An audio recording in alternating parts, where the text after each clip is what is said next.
Hello. Now continuing the third portion of heredity, here we'll discuss study about Mendelism. Mendel worked on pea plant and by making certain monohybrid and dihybrid crosses, he proposed three principles, three laws. Law of dominance, law of segregation and law of independent assortment. These two laws, law of dominance and law of segregation, described by a monohybrid cross. Whereas this independent assortment, it was explained by dihybrid cross. So first we'll make a monohybrid cross, and by that cross we'll explain the first two principles of Mendel, principle of dominance and principle of segregation. A monohybrid cross. Mendel crossed a pure tall variety with a pure dwarf variety. This is their phenotype. Their genotypes are capital T, dominant, tallness is dominant, and dwarf is this one, small t. This is called parental generation. P means parental generation. When they produce gametes, then these two alleles or these two genes are separated. Capital T and small t. These are gametes. Then fertilization takes place.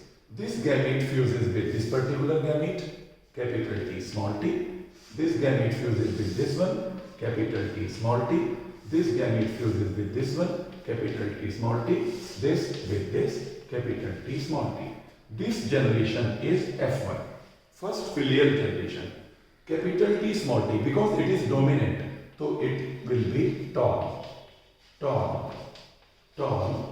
and tall. Now see here, when we make cross between a tall variety and dwarf variety, in next generation only tall plants appear. Dwarf plants did not appear. So the character which appear in next generation, that character is said to be dominant character. And which character did not appear in F1? That character is said to be recessive. As here, tallness appear in F1, so character of tallness is dominant. Dwarfness did not appear in F1, so dwarfness is recessive. This is the first law of Mendel, law of dominance. Then these F1 are self-pollinated to produce further next generation. So when selfing is done in these two plants of F1, their genes are separated, capital T, small t. Genes are separated, capital T, small t. It combines with this in the same way. So it is capital T, this with this, capital T, small t, this with this, capital T, small t, and this one, small t. It is tall, but it is dwarf. This generation is F2 generation. Now you see this portion. In this portion, from F1, F2 are produced. F1 are tall and tall. But in F2 generation, dwarf plant also produced. You can see dwarf is also produced.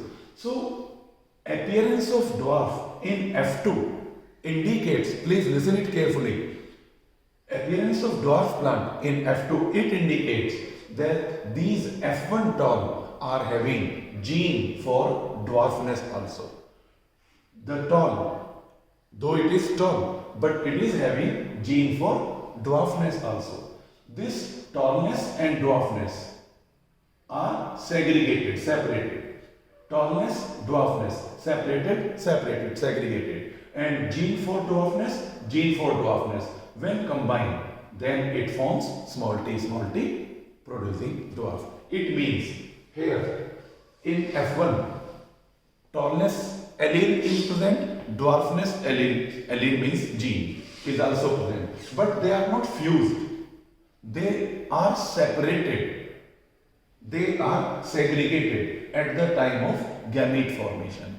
And this segregation of two alleles from a pair, two alleles are there and their separation is called segregation. So this is law of segregation. In this monohybrid cross, in F2 generation, we get tall, how many? 3, and dwarf, how many? 1. So this ratio is the monohybrid ratio. What is that monohybrid ratio? 3:1. Where? In F2 generation. In which cross? In monohybrid cross. So in this monohybrid cross, we prove the principle of dominance and principle of segregation. Thank you very much.